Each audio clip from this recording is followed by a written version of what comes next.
இன்றைக்கி ரெசிப்பிங்க மாதுளை முத்துக்கள் சேர்த்த சிக்கன் கிரேவிங்க. அஸ்ஸலாமு அலைக்கும் வரஹ்மத்துல்லாஹி வபரகாத்தஹு. நம்முடைய ஸ்பெஷல் பச்சை மசாலாவும் சேர்த்து மாதுளை முத்துக்களும் சேர்த்து இந்த சிக்கன் கிரேவி சுவையிலும் மனத்திலும் அசத்தலாக இருக்குங்க. வாங்க ரெசிபிக்குள்ளார போகலாம். இந்த ரெசிபிக்குங்க முதல்ல ஒரு கைப்பிடி கொத்தமல்லி நல்லா கழுவி எடுத்துக்கோங்க. புதினா ஒரு கைப்பிடி எடுத்துக்கோங்க நல்லா கழுவி. அப்புறமா பச்சை மிளகா 5 எடுத்துக்கோங்க. இது எல்லாமே மிக்சி ஜாரில் ஆட் பண்ணிக்கோங்க. மீடியம் சைஸ் மிக்சி ஜார் எடுத்துருக்கோம். இப்போ பச்சை மிளகா ஆட் பண்ணிக்கோங்க. அப்படியே நம்ம எடுத்து வச்சுருக்க புதினாவும் ஆட் பண்ணிக்கணும். இதே மிக்சி ஜாரில் தயிர் ஒரு 100 ml ஆட் பண்ணிக்கோங்க. நல்லா கெட்டியான புளிப்பில்லாத தயிர் சேர்த்திக்கோங்க. தயிர் சேர்த்ததும் ஏலக்காய் ஒரு 5 சேர்த்திக்கோங்க. அப்புறமா பட்டை ஒரு 2லேருந்து 3 எடுத்துக்கோங்க மீடியம் சைஸ் இது. கிராம்பு லவங்கம் ஒரு 4 போட்டுக்கோங்க. அப்புறமா இஞ்சி பூண்டு விழுதுங்க ஒரு 2 டேபிள் ஸ்பூன் ஆட் பண்ணிக்கோங்க.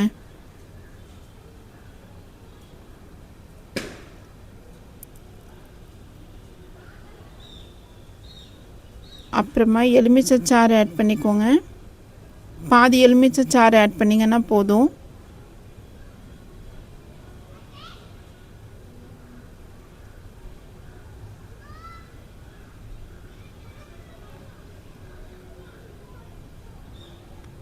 இப்போ வெறும் மிளகா பொடி ஆட் பண்ணிக்கோங்க. உப்பு சுவைக்கு தகுந்த மாதிரி ஆட் பண்ணிக்கோங்க. இப்போது மசாலா தண்ணி இல்லாமல் நல்லா ஃபைனாக அரைச்சிக்கோங்க. இப்போது மசாலா அரைச்சிக்கிட்டோம். இப்போது சிக்கன் 3/4 கிலோ எடுத்துருக்கோம். நல்லா க்ளீனாக 2-3 தண்ணி போட்டு நீங்கள் வாஷ் பண்ணி எடுத்துக்கோங்க. கொஞ்சம் கூட தண்ணி இல்லாமல் வடித்து எடுத்துக்கோங்க. அப்புறமா நம்ம அரைச்சி வச்சுருக்க இந்த க்ரீன் மசாலா மிக்ஸ் பண்ணிவிடுங்க சிக்கனில். நல்லா ப்ராப்பராக நீங்கள் சிக்கனில் இந்த க்ரீன் மசாலா மிக்ஸ் பண்ணிவிடணும். மிக்ஸ் பண்ணிவிட்டு ஒரு 10-15 நிமிஷம் மேக்னேட் பண்ணி வச்சுடுங்க. நல்லா இந்த மசாலா சிக்கனில் இறங்கணும். நம்ம இந்த சிக்கனை ஊற வச்சுட்டாக்கா இந்த கிரேவியில் அவ்வளோ சுவை சூப்பராக இருக்குங்க. இப்போது நெக்ஸ்ட் ஸ்டெப்புக்கு போகலாங்க. இது ஒரு 10-15 நிமிஷம் ஊறட்டும். இப்போது அடுப்பு ஆன் பண்ணி ப்ரெஷர் குக்கர் வச்சுக்கோங்க. ப்ரெஷர் குக்கர் கொஞ்சம் சூடானதோ எண்ணெய் போட்டுக்கோங்க. அடுப்பு மீடியம் டு ஹையில் வச்சுடுங்க. இப்போ எண்ணெய் லைட்டாக சூடானதும் ஃபஸ்ட்லேயே எள்ளு ஒரு 1/2 டேபிள் ஸ்பூன் ஆட் பண்ணிக்கோங்க. வெள்ளை எள்ளு நீங்கள் அடுப்பு நீங்கள் மீடியம் டு ஹையில் வச்சுட்டிங்கன்னா எள்ளு கருகாமல் நம்ம கோல்டன் ஃப்ரையாக வதக்கிக்கணுங்க.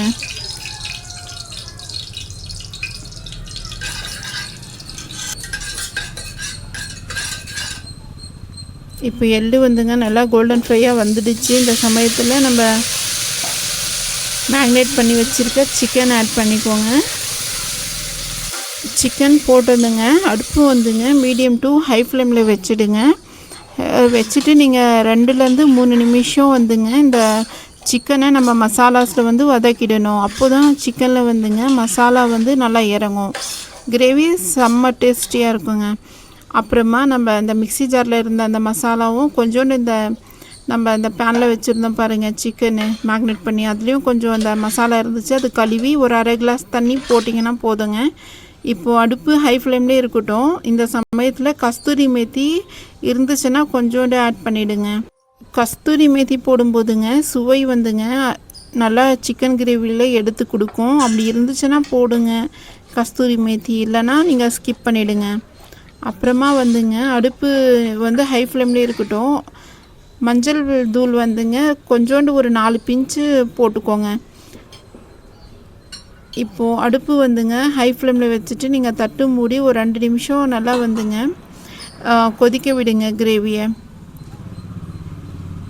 இப்போது 2 நிமிஷம் ஆயிடுச்சுங்க. இந்த சமயத்தில் நம்ம ஒரு தக்காளி ஒரு மீடியம் சைஸ் ஒரு 3 தக்காளிங்க இப்படி ரவுண்ட் ஷேப்பில் கட் பண்ணிக்கோங்க. மாதுளை முத்துக்கள் ஒரு சின்ன கப்பில் வந்துங்க ஒரு முழு கப்புங்க. தக்காளி வந்துங்க நல்லா க்ளீனாக வாஷ் பண்ணி கட் பண்ணி போட்டுக்கின பின்னாடி இப்போது கிரேவியில் நீங்கள் இந்த தக்காளி வந்துங்க ஒரு 2-3 கிளறி மிக்ஸ் பண்ணிவிடுங்க. மிக்ஸ் பண்ணிவிட்டு ப்ராப்பராக ப்ரெஷர் குக்கரோட லீடு வந்து லாக் பண்ணிவிட்டு அடுப்பு வந்துங்க ஹை ஃப்ளேமில் வச்சு 5 விசில் விடுங்க போதும். சூப்பரான டேஸ்டியான கிரேவி ரெடி ஆகிடுங்க. வீட்டு மசாலாவின் மனமும் அருமையான சுவையும் நிறைந்த இந்த சிக்கன் கிரேவி பிடித்திருந்துச்சுன்னா மறக்காமல் என்னுடைய சேனலை சப்ஸ்கிரைப் பண்ணிவிட்டு அப்படியே பக்கத்தில் இருக்க பெல் ஐகான் ஆன் பண்ணிக்கோங்க. இப்போது 5 விசில் ஆயிடுச்சுங்க. கிரேவி பாருங்கள் சூப்பராக ரெடி ஆகிடுச்சுங்க. ரொட்டிக்கு, இட்லிக்கு, தோசைக்கு, சாதத்துக்கு அவ்வளோ அருமையாக இருக்குங்க. இதை தொட்டு சாப்பிட்றதுக்கு ப்ரெட்டோடையும் நீங்கள் சாப்பிடலாம். அவ்வளோ அருமையாக இருக்கும் இந்த ரெசிபி. இந்த ரெசிபி உங்களுக்கு பிடிச்சிருந்துச்சுன்னா மறக்காமல் சப்ஸ்கிரைப் பண்ணிக்கிட்டு அப்படியே பக்கத்தில் இருக்க பெல் ஐகான் ஆன் பண்ணிக்கோங்க. உங்களுடைய அன்பும் ஆதரவும் தாங்க எனக்கு. இப்போது மாதுளை முத்துக்கள் போட்டு டெக்கரேஷன் பண்ணி நீங்கள் இந்த டிஷ்ஷை சர்வ் பண்ணுங்கள். மீண்டும் ஒரு அருமையான ரெசிபியோடு சந்திப்போம். அது வரைக்கும் அல்லாஹ் ஹாஃபீஸ். லைக் அண்ட் ஷேர் பண்ண மறக்காதீங்க. தேங்க்யூங்க.